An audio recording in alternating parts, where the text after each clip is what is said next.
माननीय सदस्य अमितजी जनक.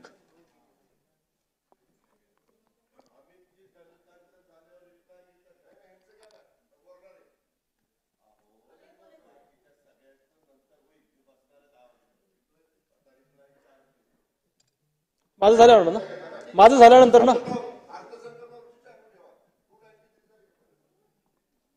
अध्यक्ष महोदय,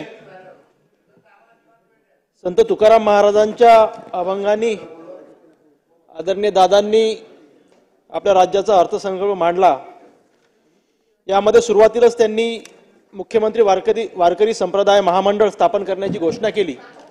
तसेच माऊलीच्या दर्शनासाठी जाणाऱ्या प्रत्येक दिंडीला 20,000 रुपयाची मदत सुद्धा जाहीर केली. अध्यक्ष महाराज, हे वारकरी संप्रदाय हे आपल्यापर्यंत पोहोचवण्याचं काम थोर मोठ्या माणसांनी केलेलं आहे आणि भविष्याच्या पिढीपर्यंत पोहोचवण्याचं काम सुद्धा आपल्याला करावं लागणार आहे. वारकरी शिक्षण देणाऱ्या संस्थांना अनुदान मिळावं अशी मागणी मी या माध्यमातून दादांना करतो. कारण की ग्रामीण भागामध्ये वारकऱ्यांच्या संस्था मोठ्या प्रमाणात आहेत. तिथे मुलांना कीर्तन, भजन, हरिपाठ या सगळ्यांचे संस्कार त्यांच्यावर केले जातात. त्या संस्थांना सुद्धा मदत झाली पाहिजे अशी मागणी मी करतो.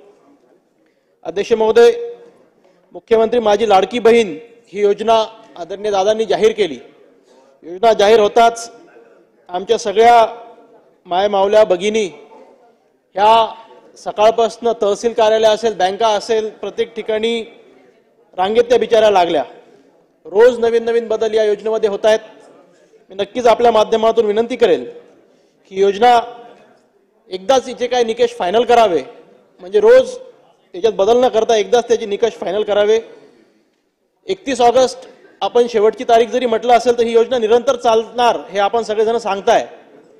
पण नक्कीच 15 जुलैचे 31 ऑगस्ट केल्यामुळे ह्या ज्या गोंधळाची परिस्थिती निर्माण झाली त्यात थोडेफार कमतरता झालेली आहे.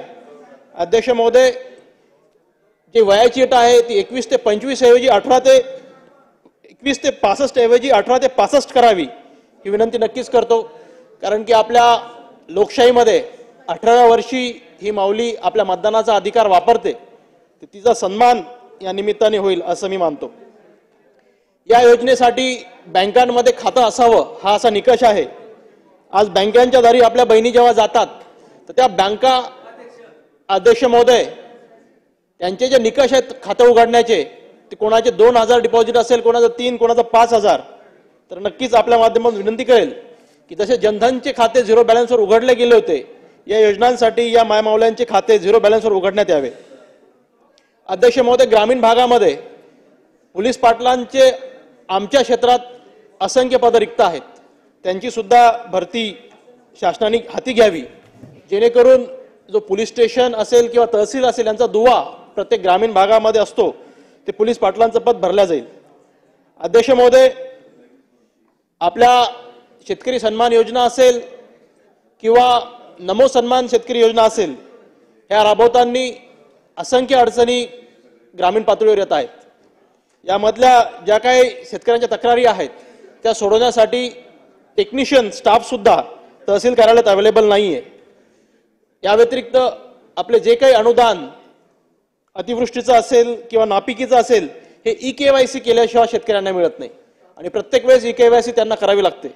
मी आपल्या माध्यमातून शासनाला विनंती करेल की एकदाच EKYC झाली तर वर्षभर त्या शेतकऱ्याला पुन्हा EKYC करायची गरज पडणार नाही, असं काही त्यात आपल्याला करता येईल. अध्यक्ष महोदय, कर्जमाफी योजना आदरणीय दादांनी जी जाहीर केली होती महाविकास आघाडीमध्ये, ती कर्जमाफी योजना अजूनही शेवटावर गेलेली नाहीये. जे काही शेतकरी हे नियमित कर्ज फेडणारे होते त्यांचे प्रोत्साहनाचे पैसे अजून सुद्धा बहुसंख्य शेतकऱ्यांचे मिळाले नाहीत, त्याची सुद्धा तरतूद व्हावी अशी विनंती करतो. अध्यक्ष महोदय, आदरणीय दादांनी वन्यप्राण्यांच्या माध्यमातून माणसांचं होणारं नुकसान, मग मृत्यू असेल किंवा अपघात असेल किंवा अपंगत्व असेल, या सगळ्या गोष्टींसाठी मदत वाढवलेली आहे. पण वन्यप्राण्यांमुळे शेती पिकाचं जे नुकसान होते त्या मदतीच्या निकषांमध्ये वाढ झाली पाहिजे अशी नाही.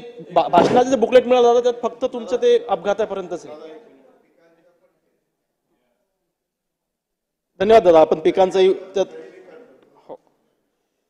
दादा, आपण मागेल त्याला सौर ऊर्जा पंप योजना जाहीर केली. 8.5 लाख पंपांची सुद्धा तरतूद शेतकऱ्यांसाठी तरतूद सुद्धा केलेली आहे.